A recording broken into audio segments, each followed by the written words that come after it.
What up, guys? My name is Eric. This is RacingRamFam. Today is kind of a sad day, but it is a day that needed to come. We're going to be pulling the old 318, the old reliable boost loving 318 out of WHITIE. And in its place, we'll be going the big 408 if you guys saw those videos. But before we take the motor out, I think we need to send her on our way. I think we need to hit the two-step one last time because she'll probably never be in this truck ever again. We do have plans for it to go into a burnout truck because it loves the abuse, and the 408 is probably not going to be as happy. So let's fire up and hear that two-step.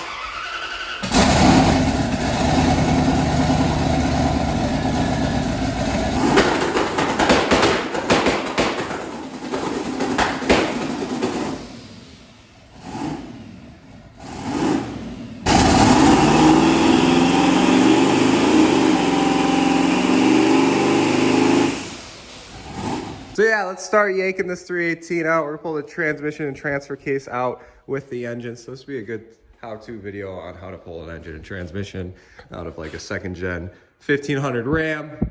I mean, it'd be a little different on us because we have lots of aftermarket stuff, but the principles pretty much stay the same. So we're gonna get her up on the hoist, get drive shafts out, get everything unbuttoned on there, and then we'll get all this crap out of the way, bumper, radiator, and we'll pull the engine, transmission, and maybe transfer case all out as one.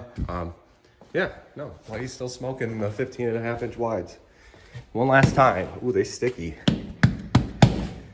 She's ready. This will be her last time four-wheel drive too, so it's gonna be a sad day. The build is evolving, I guess. Now you can see that big, beautiful Alloy Works radiator right in front of us. Look at that big, beautiful guy. So that was what we were using to cool the truck to keep this 318 from overheating. Was this big triple bay Alloy Works all aluminum radiator. So we got everything underneath undone. We got the transfer case out. We're gonna pull it out with the transmission attached to the engine. Pull it all out as one unit. So the next thing is we gotta get all this crap out of the front. Boom! And just like that, we're ready to pluck this baby out of here. We got pretty much everything out of the way. My fancy dancy harness over here. We just kicking it to the side. She's golden, ready to go. So now we gotta hook up the cherry picker and we'll be able to pull the engine and trans just out as one assembly, one piece, one mind, one everything. But this looks pretty simple to what it is. So the plan is for this truck, guys, we're gonna be chopping the frame rails like over there, right where the cab body mount is, and replacing all this with tubular stuff. The frame, or not the frame, the fender support and stuff, radiator support will all stay stock because it is pretty thin sheet metal itself. And it's pretty much the actual frame itself because this is a beefy truck frame. And I mean, this is a truck, but we're not going to be doing truck stuff with this truck anymore because we won't be hauling with it. We're not going to plow with it, you know what I mean? So we don't need that huge, thick frame. The other thing too is we're going two-wheel drive. So we're going to have a rack and pinion. One other thing we got to figure out too is you see how close my power steering pump is? This is like our fourth power steering cap because it just keeps melting them. So we need to move this power steering pump like down farther in this area. We'll probably be running the Magnum's power steering pump instead of that one because that's where the rack and pinion's coming from, and all the front suspension, wheel bearings, brakes, all that stuff is coming from my 05 Dodge Magnum that, if you guys remember, used to sit right here. But we're scrapping that project. We're gonna rip it all apart and then take the front end and put it on WHITIE here. But I wanted to get this engine and trans out of here, and this was actually a pretty easy job. We also got a green truck, the two-wheel drive Ram, that we'll have to pull the engine and trans out on. So we have like 3 vehicles that we got to pull engine and trans out so we can make one race truck.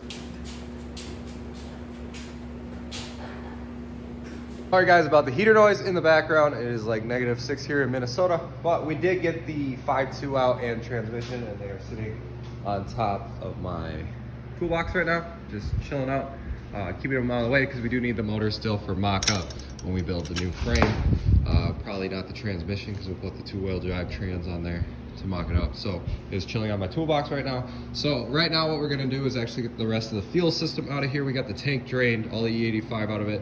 Now we just gotta pull all the lines and fuel pumps and everything else out of there. And then we're gonna push the truck forward and probably take the dash out of it and clean the inside so it's just a stripped inside. Because the other thing I wanna do too is cut a doghouse out so it's much easier to get to the back of the engine when it's in the truck. A lot of this harness and stuff, it will be going away because there's just a lot of crap that we don't need. So just like our basic engine wiring harness that we have here that we made, we'll be doing that also to the body harness and the interior harness to make it way easier. The only question I'm having for myself right now is if to keep that section of stock frame rail or if to replace it.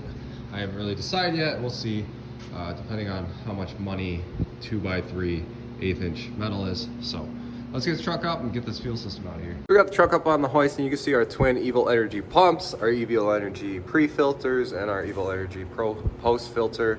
All our Evil Energy lines, Evil Energy, Evil Energy, Evil Energy. You can see all the stuff on this truck that's really beefy, and we really don't need it anymore because we're going to that drag race life. So I don't know, maybe we'll keep this frame because it is the C channel. Chop it right here, get rid of this body support or whatever that thing is.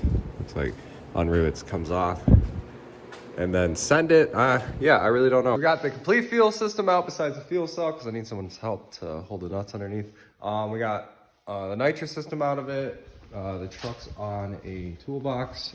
Here's the whole fuel system from Evil Energy. Everything worked good. We sprayed WD-40 and everything because the 85 is super corrosive. So we sprayed her down with WD-40 to hopefully keep her alive and not get corroded. Well, we have the truck apart. So the plan is, I think, is what I'm going to do is I'll probably weld a little caster wheel back here, put it straight down, chop the box off, and then we can put the cage in. We can do our back bars, set up the rear suspension, all that stuff, keep the front end the way it is. And then after we get that all fixed off, then we'll chop off the front and do the same thing, weld the caster on, and then we'll do the front tube frame.